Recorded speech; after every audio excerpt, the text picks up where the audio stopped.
Welcome to the Haunt Vault, where we unlock the door to your deepest fears and darkest nightmares. Tonight's story is a chilling tale about love, longing, and the invisible lines that bind us. Lines that sometimes become blurred by pain, anger, and guilt. In A Touch of Absence, we follow a young boy's desperate yearning for his mother's affection, only to find himself entangled in a haunting realization. What happens when the one person you love the most is the one who fears you? And why, even after hearing the words, "I love you," does the boy feel more distant than ever? Turn down the lights, settle in, and prepare for a tale that will linger in your thoughts long after it's over. This is the Haunt Vault, and you're about to hear A Touch of Absence. Every night, I found myself standing in the doorway of my mother's bedroom, the floor cool beneath my bare feet. The house was always so quiet at night, the only sound the faint rustling of the trees outside. I would stand there, barely daring to breathe, watching her sleep. Or trying to. She was never still, her body tossing and turning in the bed, her face twisted as if something was haunting her dreams. I would wait, hoping she'd sense me, that she'd open her eyes and see me standing there. Maybe she'd smile, invite me in, and everything would be okay. But that never happened. Instead, her eyes would snap open, scanning the room with a wild, frantic look, but they never landed on me. It was as if I wasn't even there, like I was invisible. Still, her voice would slice through the darkness, sharp and cold. "Why can't you just leave me alone? Why don't you just disappear?" Her words were like knives, each one cutting deeper than the last. I would stand there for a moment longer, hoping she might soften, might realize how much it hurt, but she never did. I'd retreat back to my room, the tears already welling up in my eyes. The bed was always so cold, no matter how tightly I wrapped the blankets around myself. But no matter how much it hurt, I couldn't stop hoping. I couldn't stop wanting her to love me. One morning, I saw her moving about the kitchen, her steps slow and tired, like the weight of the world was pressing down on her shoulders. Her face was pale, her eyes dull, and I could see the dark circles under them. I wanted to help her, to make her smile, so I reached for her coffee mug on the counter. It was heavy in my hands, too heavy. I tried to be careful, but my fingers slipped, and the mug crashed to the floor, shattering into 1,000 pieces. I froze, my heart pounding so hard I thought it might burst. I looked up at her, waiting for her to notice me, to look at me, to see me. But she didn't. Instead, her face twisted in anger, her voice coming out in a cold, hateful hiss. "Why can't you just stop? Why can't you just go to hell?" Her words hit me like a punch to the gut, but what hurt even more was that she never looked at me. Not once. She was yelling at me, but her eyes never found mine. It was like I wasn't even there. Like I was nothing. I wanted to tell her I was sorry, that I just wanted to help, but the words wouldn't come. They stuck in my throat, choked by the lump of sadness that seemed to grow bigger every day. I just stood there, silent tears streaming down my face as she stormed out of the kitchen, not even sparing me a glance. It was getting harder and harder to keep hoping, but I couldn't stop. I needed her to see me, to love me. So I tried again.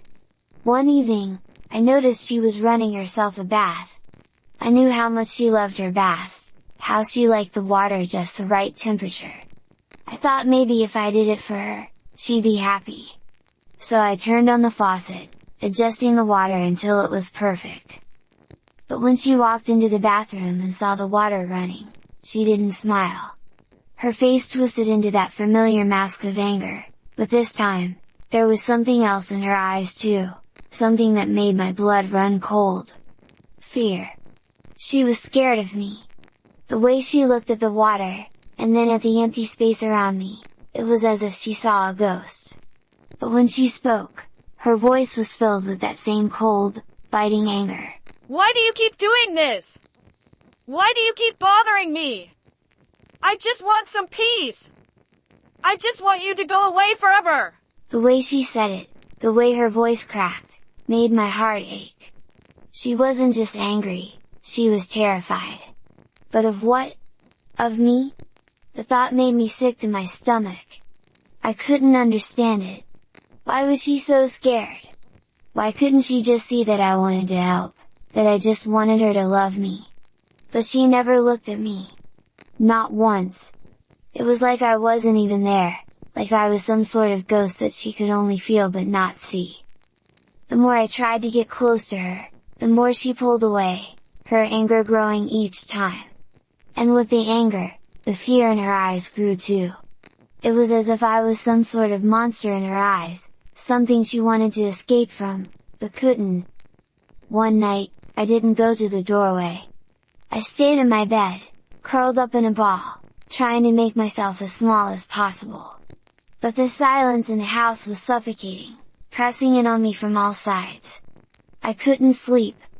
I couldn't stop the thoughts from swirling in my head. Why didn't she love me? Why was she so scared of me? Was it really my fault?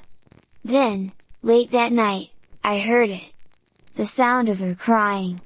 The sobs were muffled at first, barely audible through the walls, but as I crept closer, they grew louder, more desperate.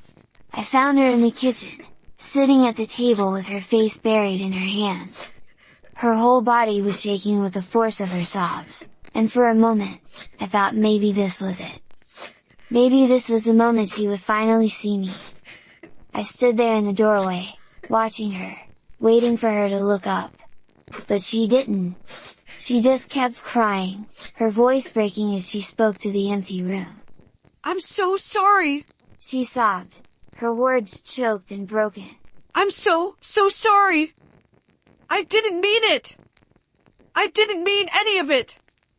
I love you so much, my sweet boy. Can you forgive me? I froze, my heart swelling with a hope so strong it almost hurt. She loved me. She really did. She said it, she really said it. But as I stood there, waiting for her to look up, to see me, I realized she wasn't talking to me. She wasn't talking to anyone. Her eyes were closed. Her face still buried in her hands, and she never once looked in my direction. I didn't know what to do.